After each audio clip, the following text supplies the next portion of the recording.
What's up, everybody? Marcos Villegas for Fight Up TV, powered by Stagefront VIP, being joined with Oscar De La Hoya. Oscar, Happy New Year. Happy 2024. I know your goal, it's always been your goal. Your motive is to make the best and biggest fights. One of them, though, Ryan and Devin. Is there any update there? You guys are negotiating, right? Well, yes. That's the next fight that we want to make. Ryan Garcia gave me specific instructions to make that fight, and we're going to make it. And Haney, being the top dog there at 140, obviously alongside no disrespect to Teofimo, because he's also a tremendous talent, amazing. But there's many fights to be made at 140. So first thing is first, we're going to start the official negotiations after this fight Saturday, and talk to whoever's in charge with Haney and get this fight happening. Do you see it being a fairly easy fight to make, given not really in-house, but same network, but not same promoter? But you're confident that it does get made, or is there potential roadblocks to where we're waiting a year and a half from now for the fight? No, I think this fight can easily be made. I think that Haney's father and Devin are very smart individuals who knows what it takes to make a fight happen. And look, we have to weigh in on a few factors into this. Look, Haney is an amazing fighter, world champion. He just had a tremendous outing with Pro Grace. We also have to take into consideration Ryan coming off the biggest pay-per-view with Tank. Ryan, being a superstar, and so we have to weigh all that in and just make it fair for everybody. As long as we're fair to everyone, fights can be made, and that's what I'm telling all promoters out there. Look, don't worry about if your guy loses or he wins or this or that. Just let's make sure we make the best fights happen and everybody wins, including promoters, including managers, including the fighters, obviously, but the fans, more importantly, they're the ones who win. So as long as we can be fair, fights are easy to make. What's the target date you guys or you in specific are looking for, Devin and Ryan? I'm hoping the March. I'm hoping the March date would be ideal.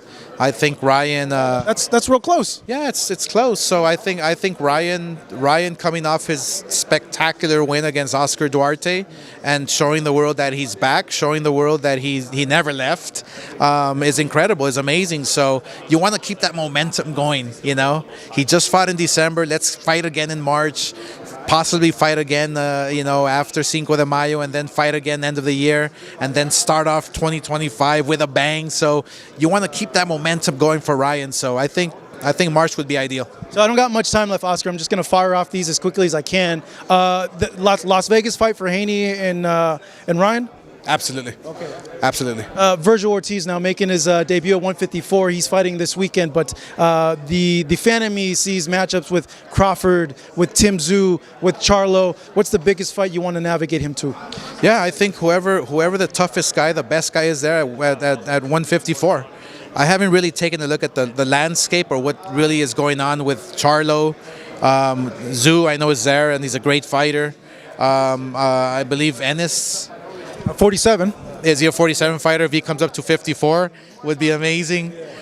I strongly feel that wherever Virgil goes, whatever division he's at, people will follow. And I think Ennis eventually will come up to 154 and make a fight with Virgil. So whatever fight we can make first, that makes the most sense in terms of how great the fight would be, what dates are available, if the fighters are available. So we'll have to talk and wait and see and figure it out. But I do feel Virgil will be world champion this year.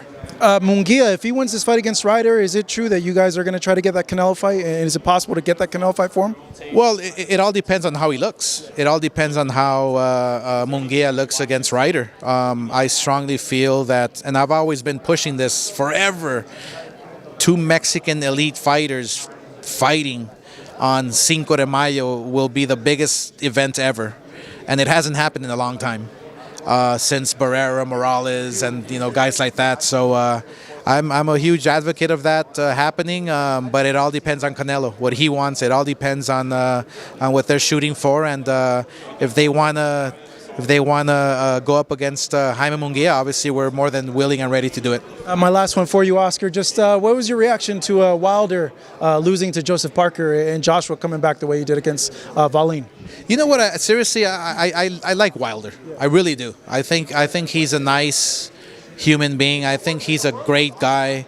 I think that, you know, when he did mention that he found himself, when he did mention that, like the ayahuasca thing, right? Ayahuasca and all that, so I can relate. And what that does to you, it makes you a little soft.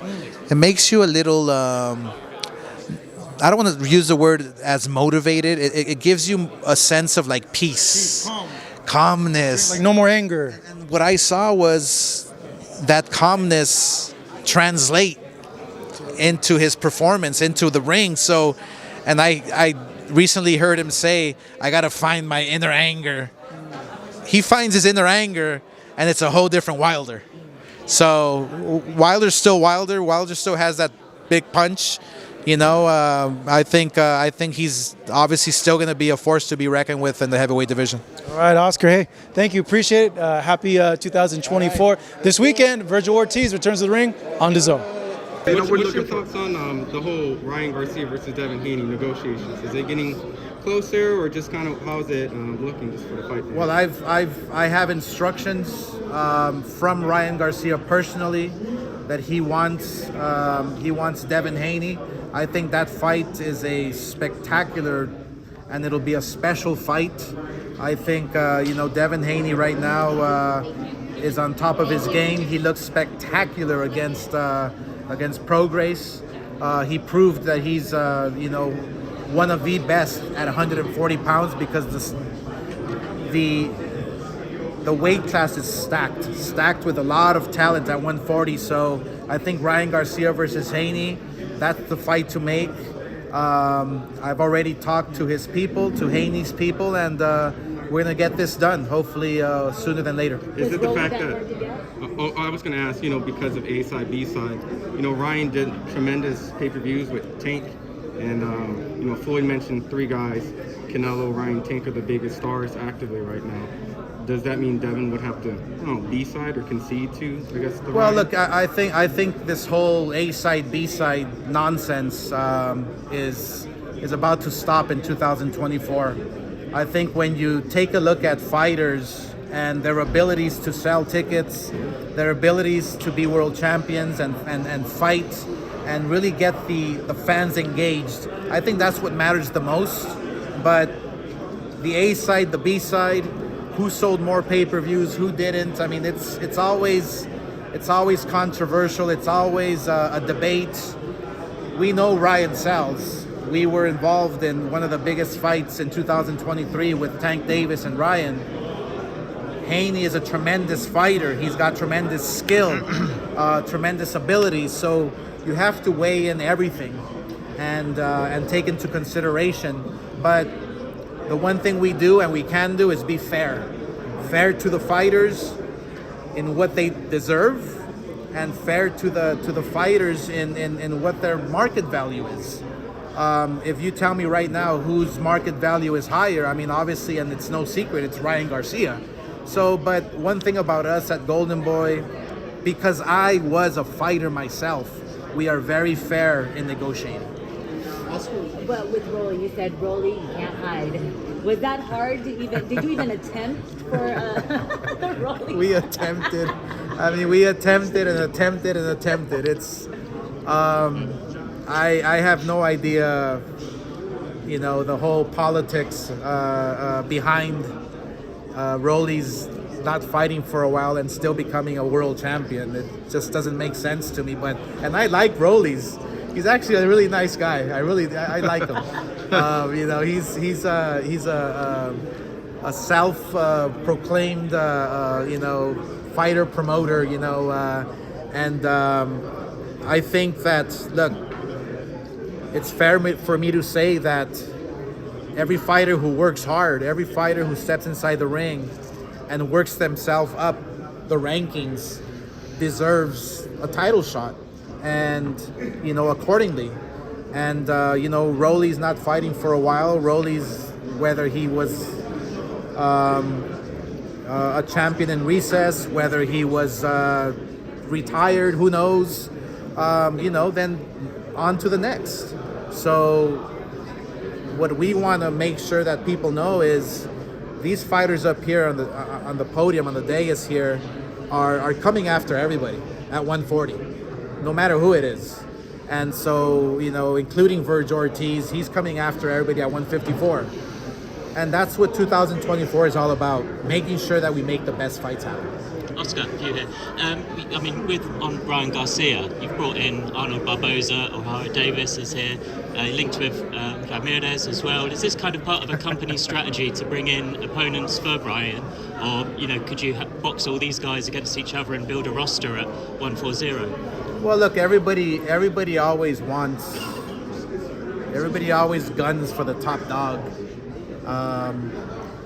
the money maker, the most popular fighter on the planet, and that is Ryan Garcia, and he's at 140 pounds. Everybody wants to fight him. Everybody wants to crack at him. That's how special he is, and so we strongly feel that this division at 140 is the most stacked division in boxing today, and so every fighter wants to be with us at Golden Boy, whether it's at 140 or 147. So look, we're just gonna do what's best for every fighter. We're gonna do what's best for the sport and just make the best fights happen. To get a shot at Ryan, would Arnold and O'Hara need to fight each other, or are they ready for Ryan, this year? Yeah, it all depends. Look, Ryan, and when you're on top of the food chain, so to speak, you deserve to fight the very best next in line. In terms of popularity, in terms of skill, in terms of record, Ryan wants to fight the very best, and so it all depends how the landscape folds out. I mean, I strongly feel that if it's Barboza having a spectacular win on Saturday night, or O'Hara Davies making a tremendous statement, you never know when Ryan Garcia is going to say, "Hey, I want to fight that guy." So we have to be ready. Whatever the fighters say, we do. First of all, if Floyd Mayweather Jr. is actively promoting and is still a promoter, which I'm not sure because Al Heyman doesn't have dates until March, so I don't know what Floyd Mayweather Jr. is doing in the meantime. But look, back in the day, in my book, that was a conflict of interest. Back in my day, that was, we might put you on notice because promoters are talking to our fighters or poaching. But I don't think that's the case.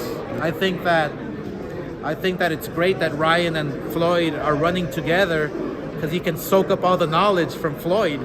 A young kid who can be amongst greats is always a positive for me.